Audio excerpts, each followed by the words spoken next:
Dopravné nehody sú najčastejšou príčinou úmrtí pri úrazoch.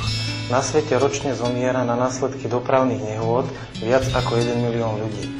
Až 40% z týchto ľudí, ktorí zomreli pri dopravných nehodách, mohlo žiť, keby dostali zodpovedajúcu prvú pomoc do 5 minút. V nasledujúcich videoklipoch si predvedieme, ako tomu predchádzať.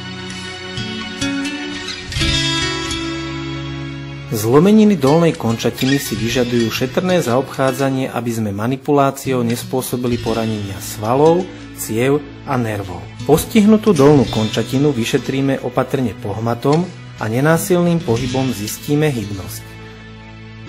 Základným pravidlom je dokonalé znehybnenie zlomeniny.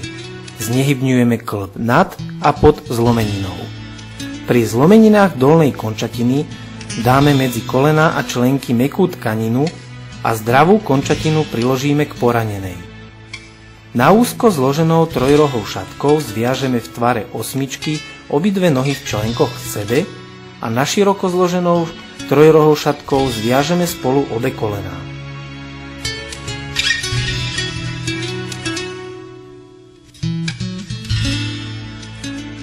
Ak je na to čas a sú k dispozícii ďalšie fixačné prostriedky, zviažeme končatiny spolu, napríklad ďalšími šatkami, na predkolení a okolo stehien.